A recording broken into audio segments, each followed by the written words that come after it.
Learning to Ski with Mr. McGee by Chris Van Dusen, who is a Maine author.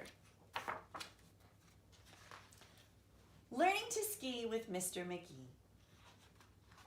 One winter morning at 6:53, Mr. McGee and his little dog Dee woke to a fresh snow and a beautiful sky and decided it's time to give skiing a try. Before we drive all the way up to Mount Snow, follow me, Dee, I know right where to go. Across from the house and just up the way is a great little hill with a view of the bay. We'll practice up there till we learn how to ski, then we'll head for the mountain, said Mr. McGee.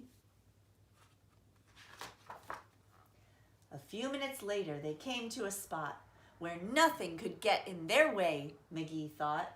So he put on his skis, Dee hopped in the pack, and with poles in his hands and his dog on his back, he inched to the edge very slowly until his skis teeter-tottered, then started downhill.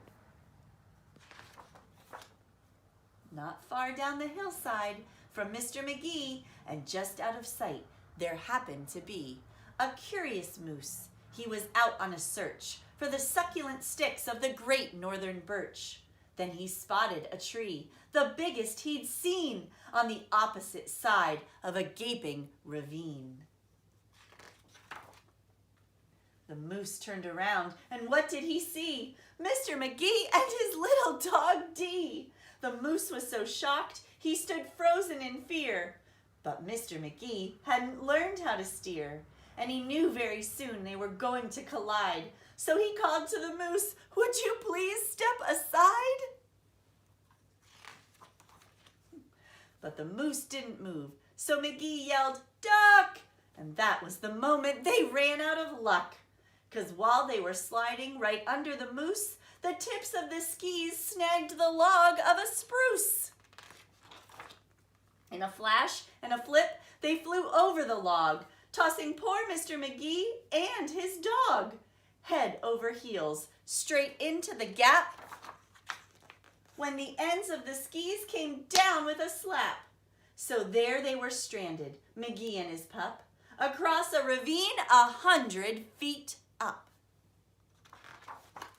They hung there suspended, not making a sound. When the moose came back, he looked all around. He didn't see Dee or McGee, but what's this? A bridge to the birch above the abyss? The moose took a step. He was steady and slow, but his weight caused the skis to sag and to bow. And when he looked down, his heart skipped a beat, for Mr. McGee was right under his feet. With a snort, the moose leapt. The skis went spring. They popped in the air with a zip and a zing. And up like a rocket shot Dee and McGee, landing feet first, just as safe as can be. Whew. Well, that was exciting, said Mr. McGee, but I'm not really sure we learned how to ski. I think that I might need a lesson or two. I think that perhaps it's the best thing to do. And when we get home, he said with a smile, we'll let someone else use the skis for a while. He gave the skis to the snowman. The end.